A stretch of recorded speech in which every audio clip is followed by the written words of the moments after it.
히브리서 11장 8절에서 19절 말씀을 중심으로 아브라함과 사라의 믿음이라는 제목으로 말씀을 나누겠습니다.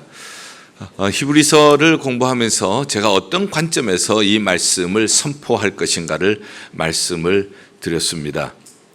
히브리서를 쓰게 된 배경을 설명을 드렸죠. 히브리서는 1세기에 그리스도인들을 향한 이 믿음의 국계서라고 하는 그러한 격려의 메시지입니다. 1세기 그리스도인들은 모두 유대인이었다가 복음을 듣고 그리스도인으로 개종한 사람들입니다. 그러나 로마의 핍박이 지속적으로 이어졌고, 그리고 유대인들의 공세도 계속해서 만만찮게 이어졌습니다. 그 핍박을 견디다가 다시 유대교로 돌아가고자 하는 그러한 배교자들이 일어나게 되었습니다. 그때에 어떻게 믿음으로 우리가 굳게 서야 할 것인가 하는 것을 기록한 것이 히브리서라고 말씀을 드렸습니다. 그렇다면 이제 21세기의 오늘의 교회의 모습을 살펴보자고 말씀을 드렸죠. 1세기의 배교의 시대와 21세기 배교의 시대가 무엇이 다른가? 표면적으로는 다르지만 그 내용에 있어서는 별반 다를 것이 없다는 것을 우리가 발견하게 되어집니다.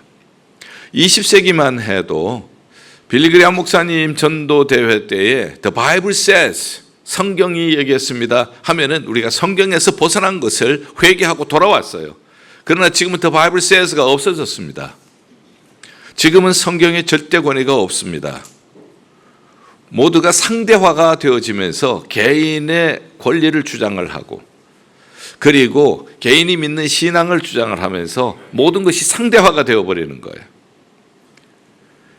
성경의 권리를, 성경의 절대성을 잊어버리면 기독교는 절대 존재할 수가 없습니다. 성경은 하나님이 우리에게 그의 자신을 보여주신 계시의 말씀이기 때문에 기독교는 이 계시의 말씀 위에 세워진 종교입니다. 성경의 권위를 잊어버리면 교회는 쇠퇴할 수밖에 없습니다. 그래서 사람들이 모여서 결정을 하면은 성경에 있는 얘기가 틀린 거예요. 성경에 있는 얘기대로 우리는 믿어야 합니다 하면, 사람들이 모여서 오늘의 시대는, 오늘의 문화는 이것이 진리입니다 하면은 그것이 진리가 되어버리고 성경대로 설교를 하게 되어지면은 심지어는 목사 파면을 당할 수 있는 그러한 시대에 우리가 살고 있다는 거예요. 기독교는 점점 약화되어지고 많은 사람들이 세속화의 물결을 이겨내지를 못합니다. 세상 속으로 빠져들어가고 무신론으로 빠져들어가고 있습니다. 그리고 팬데믹 이후에는 이것의 속도가 점점 더 가속화되고 있다는 사실을 우리는 부인할 수가 없습니다. 이러한 시대에 우리는 이 히브리서를 어떻게 읽어야 할 것이냐 고민을 하면서 이 말씀을 준비하게 되었습니다. 그래서 히브리서 11장에 믿음의 거장들에 대한 이야기가 나오고 있습니다. 그러나 이 말씀을 읽기 전에 반드시 우리가 읽어야 할 것은 그 앞의 말씀 또 이어서 읽어야 한다고 말씀드렸죠. 히브리서 10장 36절에서 39절 사이에 이런 말씀이 나와요. 이러한 배교의 시대에 우리가 꼭 해야 할 것이 있습니다. 우리가 꼭 필요한 것이 있습니다. 신앙을 떠나는 이 시대에 꼭 필요한 것이 뭐가 필요하다고 했죠? 인내가 필요하다고 했어요. 견뎌야 하는 거예요. 이런 핍박을 견뎌야 하는 겁니다. 그리고 우리가 조심해야 할 것이 있다고 했죠? 뒤로 물러가는 것은 조심하라고 했어요. 우리가 신앙생활을 하면서 뒤로 물러가면 하나님이 기뻐하지 않으신다고 하셨고, 그리고 뒤로 물러가면은 결국 멸망에 빠진다고 경고를 해 주셨어요. 그러면서 히브리서 11장에 딱 들어와서 히브리서 11장 1절의 믿음은 바라는 것들의 실상이요 보지 못하는 것들의 증거라 말씀하셨죠. 보이지 않습니다. 그러나 말씀으로 하나님이 천지를 창조하시고 하나님은 말씀으로 온 우주를 지금 또 통치하고 계셔요. 그 보이지 않는 하나님의 말씀, 보이지 않지만 우리가 보는 것처럼 믿음으로 순종하며 따라가면 하나님은 그 말씀하시는 것을 반드시 이루실 줄 믿습니다. 이 믿음을 가지고 우리가 전진해 나가자는 것입니다. 무엇을 하든지 우리가 어떤 본을 본받을 수 있는 사람이 있으면 도움이 되어집니다. 그래서 신앙은 모방이라고 말씀을 드렸어요. 처음에 우리가 신앙을 시작할 때에 자세히 보세요. 모방으로부터 시작을 하죠. 그러다가 나중에 자기 것이 되어집니다. 히브리서 11장에는 믿음의 거장들의 모습이 있습니다. 우리가 본받아야 할 믿음의 모습들이 나오죠. 연대기적으로 기록을 하고 있습니다. 창세기부터 쭉 기록을 하고 있는데 처음에는 아벨의 예배에 대해서 말씀을 하고 있습니다. 그 다음에 에녹이 하나님과 동행한 것에 대해서 얘기를 하고 있습니다. 그 다음에는 노아가 어떻게 심판을 준비했는지 설명을 하고 있습니다. 그리고 오늘은 아브라함과 사라의 믿음에 대해서 얘기를 하고 있습니다. 우리는 믿음의 조상하면은 아브라함이라고 말을 하고 있죠. 그래서 아브라함과 사라에 대한 믿음의 이야기는 다른 사람들에 비해서 조금 길이가 긴 것을 보게 되어집니다. 자, 아브라함에 대한 이 믿음, 그 믿음은 창세기 12장부터 22장 사이에 자세히 기록을 하고 있어요. 그래서 오늘 이 말씀은 요약해서 아브라함의 믿음을 설명을 하고 있지만 조금 더 우리가 자세하게 이해를 하기 위해서는 창세기 12장부터 22장까지의 말씀도 참고를 해야 합니다. 그래서 왔다 갔다 하면서 이 말씀을 읽으면서 필요한 부분이 있으면 창세기에 가서 조금 그 필요한 부분들을 보충 설명을 하고 이렇게 오늘 말씀을 연결시켜 나가도록 하겠습니다. 단지 오늘 여러분들이 말씀을 들을 때에 아브라함에 대해서 뭔 새로운 것을 들으려고 하시기보다가 지금까지 여러분들이 말씀을 듣고 읽고 그리고 공부한 내용들을 정리한다 생각을 하시고 그리고 말씀을 들으시면 도움이 될 거예요. 아브라함의 믿음은 과연 어떤 믿음인가? 한마디로 요약을 하면 사라의 믿음은 어떤 믿음인가? 한마디로 요약하면 어떤 말씀인가? 우리가 정리를 한다면 그러면은 이 어두운 시절에 흔들리는 이 시절에 우리가 믿음에 뒷걸음치지 않고 인내하면서 앞으로 전진해 나가는데 아브라함의 믿음, 사라의 믿음은 우리에게 큰 도움이 될 줄 믿습니다. 자, 8절 보면은 믿음으로 아브라함은 부르심을 받았을 때에 자, 아브라함이 부르심을 받았어요. 어디에 있을 때 부름을 받은 거죠? 아브라함이 어디에 살 때 부름을 받은 거죠? 갈대아 우르 혹은 메소포타미아라고도 얘기를 하죠. 메소라고 하는 것은 메조. 그래서 소프라노와 알토 사이를 메조소프라노라고 얘기하죠. 그렇죠? 사이예요. 티그리스강, 유브라데스강 그 사이예요. 비옥합니다. 거기에는 문명의 발상지예요. 풍요로운 곳에 살고 있었습니다. 그렇지만은 그곳은 우상 숭배가 성행하던 곳이었습니다. 거기에 살고 있는 아브라함에게 하나님께서 내가 지시할 땅으로 떠나라고 말씀을 합니다. 쉽지가 않습니다. 자기가 자란 곳을 떠난다는 것, 자기 부모, 친척, 친구들이 있는 곳을 떠난다는 것은 결코 쉬운 일이 아닙니다. 그러나 그곳에 있으면서 하나님이 약속하신 복을 받을 수가 없기 때문에 하나님께서는 아브라함에게 떠나라고 하시면서 3대 복을 말씀을 하셨어요. 창세기 12장 1절과 2절에 기록이 됩니다. 첫째는 땅의 복을 약속을 하셨고 두 번째는 큰 민족의 복을 말씀하셨고 세 번째는 네가 복이 될 것이다. 이 말씀은 열국을 위한 축복의 통로가 된다 하는 말씀이에요. 세 가지 축복을 해 주신 거예요. 땅, 민족, 그 다음에 복이 되는 이 세 가지 복을 약속하시면서 하나님께서 지시할 땅으로 가라는 것입니다. 그런데 그가 순종했다는 거예요. 그의 핏줄을 떠나가고 그의 풍요로운 삶을 떠나서 하나님이 가라고 하시는 곳, 말씀을 따라가는 거예요. 그래서 이 믿음의 세계라고 하는 것을 떠나는 것입니다. 하나님이 기뻐하시지 않는 곳에서 하나님이 지시하는 곳으로 떠나는 것이 믿음의 출발이에요. 우상 숭배하는 곳에서 떠나서 하나님을 섬기는 곳으로 가는 것이 믿음의 출발이고요. 하나님이 기뻐하시지 않는 죄의 습관에서 떠나서 하나님이 기뻐하시는 모습으로 우리가 이동하는 것이 그것이 믿음이에요. 그것을 위하여서는, 떠나기 위하여서는 아무것도 지금 보이지 않지만은 하나님은 살아계십니다. 하나님은 말씀하신 대로 이루시는 분이신 줄 믿습니다. 하나님은 신실하신 분이십니다. 하나님은 절대 실패가 없으신 분이십니다. 하나님은 절대 거짓말하시는 분이 아니십니다. 이걸 믿고 말씀을 따라가는 거예요. 그러니 이 신앙생활은 목숨을 거는 것과 똑같아요. 자기의 모든 지금 누리고 있는 것들을 다 포기하고 단순히 하나님의 약속 하나 믿고 가는 거거든요. 그래서 신앙생활은 목숨을 거는 것과 똑같은 것이에요. 그렇게 갈 때에 하나님께서 복이 되게 만들어 주셔요.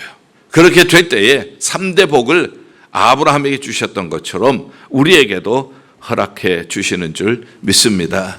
그래서 이 믿음이라고 하는 것은 이 아브라함을 통해서 우리가 배울 수 있는 첫 번째, 정리할 수 있는 첫 번째 교훈은, 믿음은 하나님이 기뻐하시지 않는 곳에서 떠나는 것이다. 하나님이 지시하는 곳으로 말씀을 따라 떠나는 것이 믿음이다. 자, 두 번째 우리가 살펴보고자 하는 것은 11절 12절에 사라의 믿음에 대한 얘기가 나옵니다. 믿음으로 사라 자신도 나이가 많아 단산하였으나, 사라가 이때가 한 90살이 되었을 때입니다. 단산했죠. 그리고 아브라함은 100세가 된 때이기 때문에, 그러니 모든 생식 활동은 불가능한 그런 때입니다. 잉태할 수 없을 때였지만 믿음으로 잉태할 수 있는 힘을 얻었다. 그래서 죽은 자와 같이 더 이상 아기를 낳을 수가 없는 사람, 죽은 자와 같은 한 사람으로 말미암아 하늘의 허다한 별과 해변의 무수한 모래와 같이 많은 후손이 생육하였느니라. 아브라함과 사라를 통하여 이삭을 주셨고, 이삭을 통하여서 지금 이 세상에 살고 있는 모든 유대인들이 나왔어요.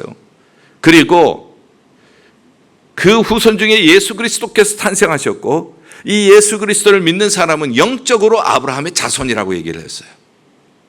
그러니 모든 이 세상에 있는 그리스도인들 모두 아브라함의 자손이에요. 유대인들, 그리고 모든 이 세상에 있는 그리스도인들 모두 합해 보면은 하늘의 별, 땅의 모래, 맞는 말씀이에요. 어디에서 출발했는가? 단산한 곳에서, 잉태할 수 없는 곳에서, 죽은 자와 같은 곳에서 나온 거예요. 무엇으로? 말씀에 대한 신뢰함으로. 그렇지만 처음부터 믿음이 있었던 것은 아니에요. 창세기 18장에 나오는 말씀이에요. 하나님의 사자가 사라에게 와서 내년 이맘때에 네가 아들을 안을 것이다 했을 때에 너무 기가 막히는 거예요. 난 단산했고 나의 태는 지금 죽은 것과 같고 나의 남편은 100살이고 그런데 어떻게 내년에 아들을 낳을 것인가 웃었어요. 그래서 하나님의 사자가 너 왜 웃느냐? 하나님께 능치 못함이 있느냐? 그랬더니 뜨끔한 거예요. 내가 웃은 것을 어떻게 아셨지? 그래서 안 웃었나이다. 그러니 하나님의 사자가 아니라 웃었느니라. 여러분들 코미디 어떤 코미디보다가 너무 재미있지 않아요? 네. 안 웃었나이다. 웃었느니라. 이런 코미디가 어디 있어요? 그런데요, 이 코미디가 진짜가 되는 거예요. 21장에 가면은 1년 뒤에 사라가 이삭을 낳고 너무 좋아서 행복해서 진짜 웃는 거예요. 처음에 아들을 낳을 것이다, 아들을 안을 것이다 했을 때, 웃었을 때 그 웃음은 아마 기가 막혀서 웃는 웃음, 어쩌면 비웃음, 이런 웃음. 그렇지만은 그 1년 후에 이삭을 안았을 때는 하나님의 약속대로 그대로 이루어졌잖아요.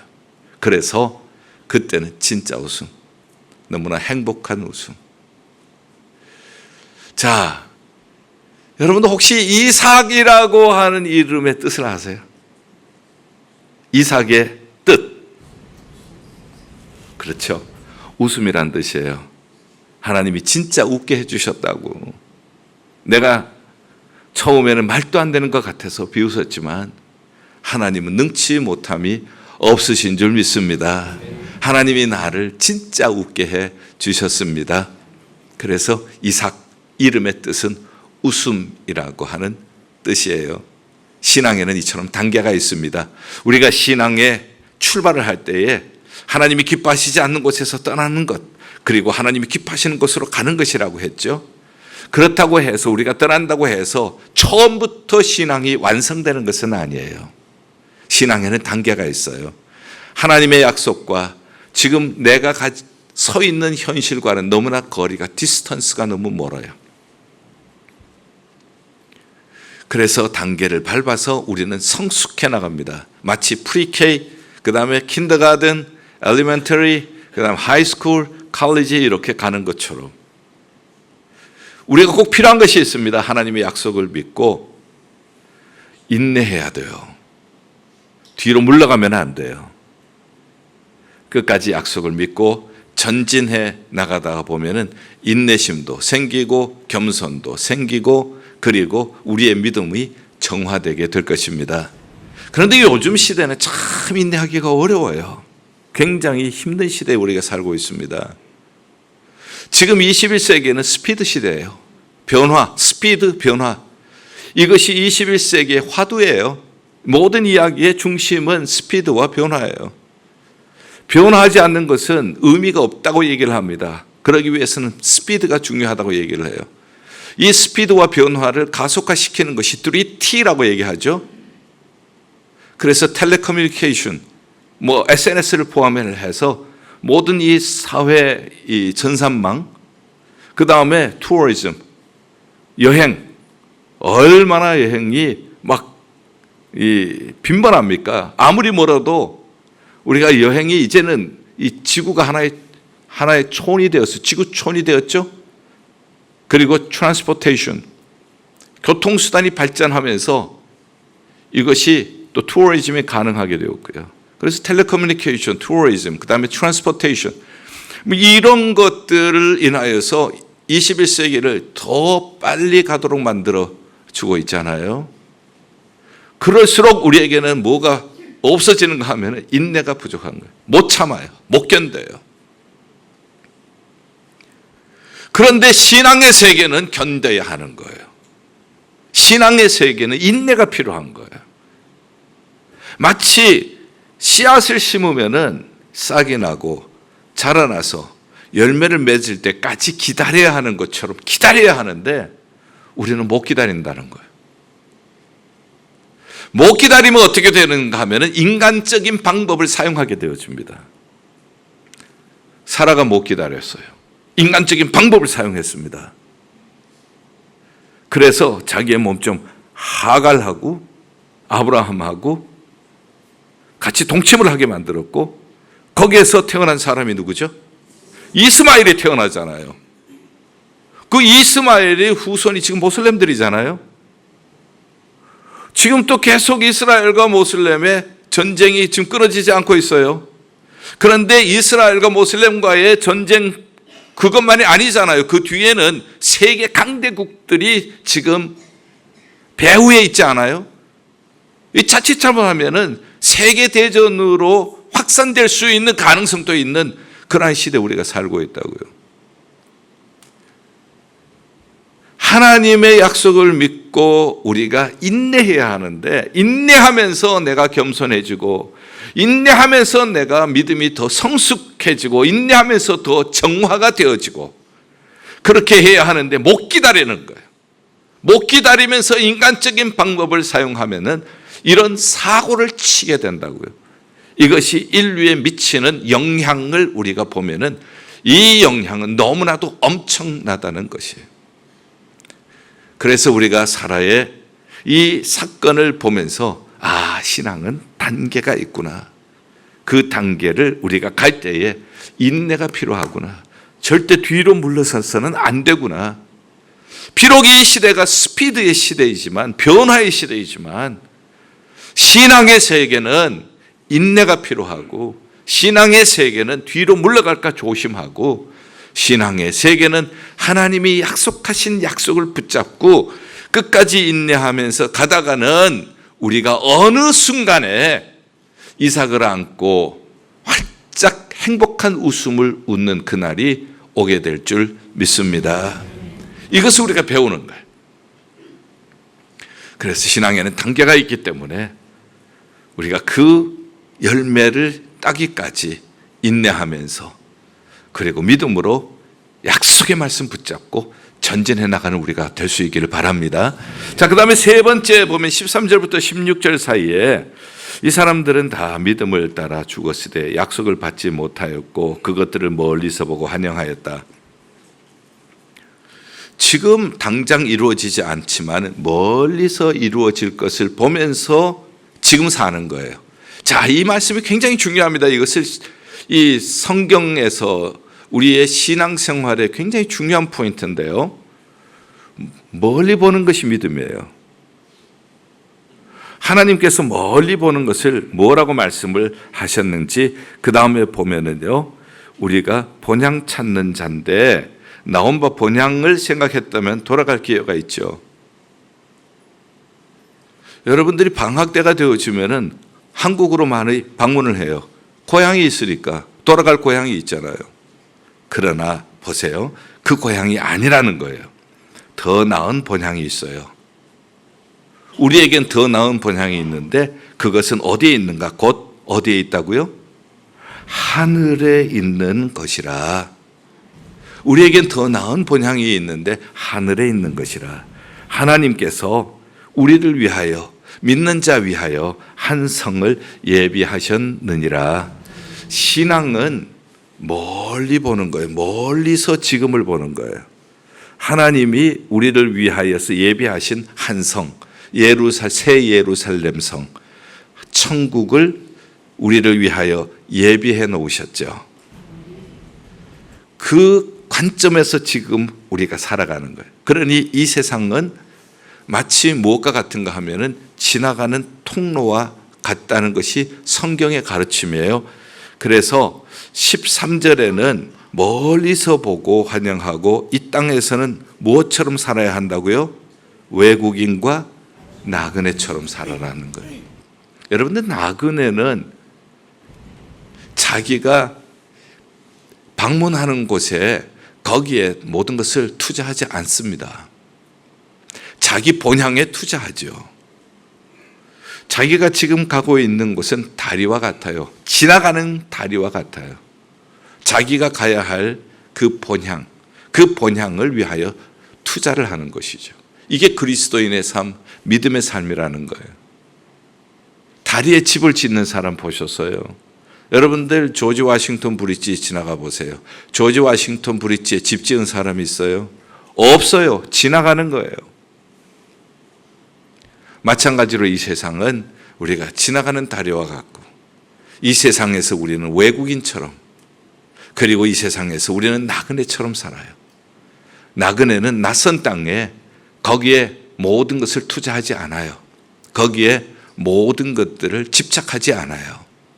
멀리서 우리를 기다리는 더 나은 본향을 우리가 생각하면서 이 땅에서는 가볍게 사는 거예요.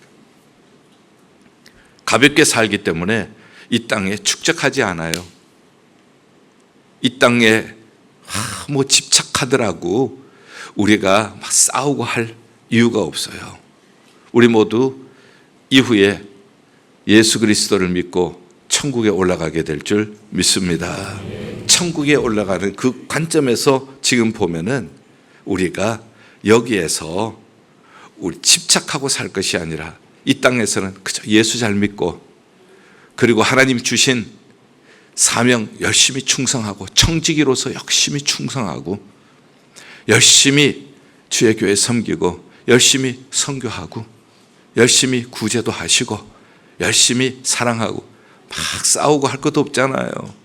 나중에 뭐 임종을 앞에 둔 분들 보면은요, 그동안 불편했던 분들 다 불러가지고 잘못했다고 다 그럴 것 같으면은 우리가 여기에서 미워하고 그럴 필요가 없잖아요. 싸우고 할 필요가 없잖아요. 어차피 천국 가면 만날 텐데. 우리 주님께서 네 이웃을 몸과 같이 사랑하고 원수를 위하여서 축복하고 기도하라고 했는데 그거 해결하지 못하고 왔느냐 하면은 우리는 천국 가서 기쁨으로 주님을 만나기보다는 우리는 주님 앞에 설 것이 두려운 거예요. 우리가 어떤 초점을 가지고 사느냐에 따라 사는 삶의 가치가 달라져요. 관점이 달라져요. 시선이 달라져요. 믿음으로 산다는 것은 뭐냐? 우린 더 나은 본향을 향하여 갈 사람, 천국에서 우리 다시 만날 사람, 이 땅에 사는 동안 예수 잘 믿고 서로 사랑하고 섬기며 열심히 주를 위하여 일하고 열심히 복음 증거하고 열심히 하나님 나라의 확장을 위하여서 살면은 이후에 천국 가서 우리 모두 기쁨으로 다시 만나고, 그리고 천국에서 멸류관 쓰고 하나님 앞에 영광 돌리게 될 줄 믿습니다. 이게 믿음이라고요. 믿음은 멀리 보는 거예요. 멀리 보면서 지금 나그네처럼 사는 거예요. 지금 외국인처럼 사는 거예요. 자, 마지막으로 믿음이 어떤 건가? 17절부터 19절 사이에 보면은 아브라함은 시험을 받을 때 믿음으로 이삭을 드렸다. 자, 이 문제에 대해서 사람들이 말을 많이 하죠. 그렇죠? 하나님께서 아브라함에게 이삭을 바치라고 했을 때 사람들이 이렇게도 얘기를 해요. 하나님께서 언제는 줬다가 언제는 뺐고 하나님께서 놀리느냐 뭐 이렇게 얘기를 하고, 지금 아브라함이 100세에 얻은 아들이니까 얼마나 귀하냐는 거예요. 그 귀한 것을 달라고 하니까 하나님은 욕심장이냐 뭐 이렇게도 얘기를 하고요. 여러분들, 우리가 이런 얘기를 들을 때에 성경을 똑바로 이해를 하지 못하면은 우리까지도 흔들릴 수가 있어요. 아브라함이 왜 이삭을 바쳤느냐? 그 뒤에 설명이 나오죠. 19절, 그가 하나님이 능히 이삭을 죽은 자 가운데서 다시 살리실 줄로 생각한지라. 하나님께서 바치라고 했을 때에 순종하며 하나님의 말씀 앞에 바치게 된다면, 혹시 그가 번제물로 죽을지라도 하나님은 전능하신 하나님, 하나님은 실수가 없으신 하나님, 하나님은 약속을 반드시 이루신 하나님, 이삭으로부터 하늘의 별처럼 땅의 모래처럼 자식이 많다고 하셨는데 이 아들은 반드시 살아야 한다고요. 그렇기 때문에 만약에 그가 죽을지라도 하나님은 다시 살리실 줄 믿습니다. 부활신앙이에요. 부활신앙이 있다면 우리는 하나님 앞에 못 바칠 것이 없어요. 우리가 가장 소중한 것을 바칠 수 있는 것은 부활신앙이 있기 때문에, 하나님께서 우리에게 말씀하시는 대로 아무리 그것이 독자일지라도 바치면은, 설사 그가 죽을지라도 하나님은 다시 살리실 줄 믿습니다. 그리고 처음 약속하신 대로 그의 후손을 통하여서 자손이 하늘의 별처럼 땅의 모래처럼 많아지게 하나님은 하실 수 있는 줄 믿습니다. 이게 믿음이라는 거예요. 얼마나 이 믿음이 귀해요. 그러나 여러분들 보세요. 하나님의 목적은 그게 아니었잖아요. 하나님께서 아브라함 시험을 받을 때에, 여러분들 시험은 언제 쳐요? 시험. 정말 이 사람이 실력이 있느냐 없느냐, 그걸 볼 때 시험을 치는 거예요. 정말 아브라함이 믿음이 있느냐 없느냐 어떻게 알 수가 있어요?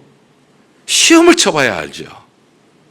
아들을 바치라고 하는 것은 시험이었지, 아들을 번제물로 삼는 것이 목적이 아니라고요. 정말 아브라함에게 믿음이 있는지, 하나님의 말씀을 온전히 섬기고 순종하는 믿음이 있는지 테스트를 해보신 것이죠. 통과를 멋있게 한 거예요. 하나님께서 죽은 자도 다시 살리실 줄 믿습니다. 하나님의 목적은 죽이는 것이 목적이 아니잖아요. 그의 신앙을 테스트하는 것이 목적이었지.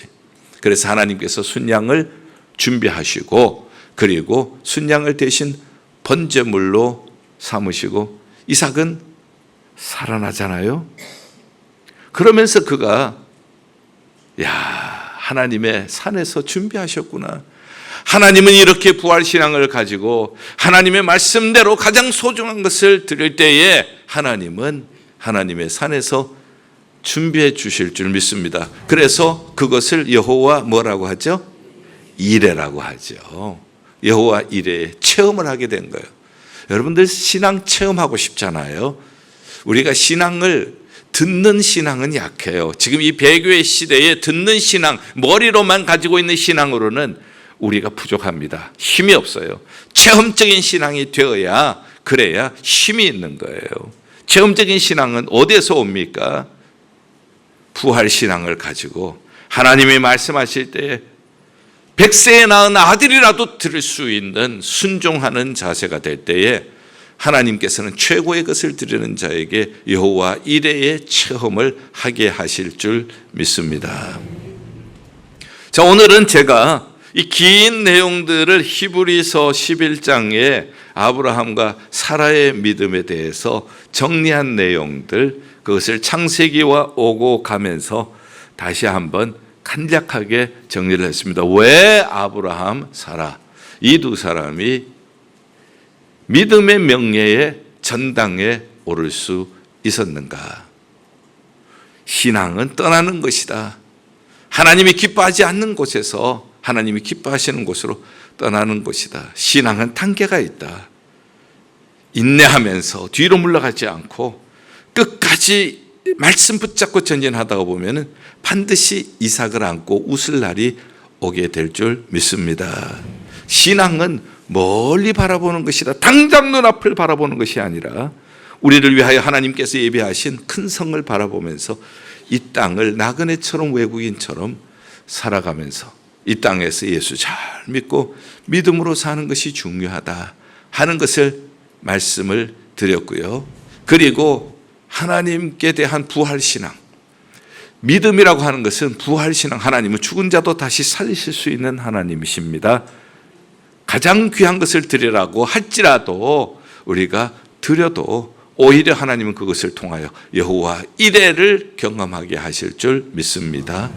이렇게 정리를 해보았습니다. 이 네 가지를 정리를 하면서 우리가 이 믿음을 가지고 이 흔들리는 시대에 견고하게 선다면은 모든 사람들이, 많은 사람들이 주를 따른다고 해도, 교회가 텅텅 비어진다고 해도, 세상 풍조는 낱낱이 갈려도 나는 내 믿음 똑바로 지키고 나갈 때에 하나님께서 아브라함에게 주셨던 복의 통로가 되는 그러한 놀라운 복을 우리에게도 주실 줄 믿습니다.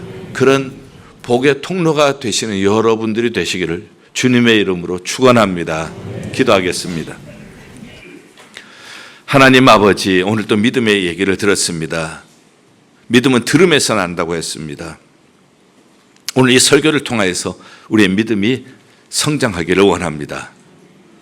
더욱더 견고한 믿음으로 주님을 기쁘시게 하는 자들 다 되게 하여 주시옵소서. 이 세상의 축복의 통로가 되는 우리 교회가, 성도들이 되게 하여 주시옵소서. 예수 그리스도의 이름으로 기도하옵나이다. 아멘.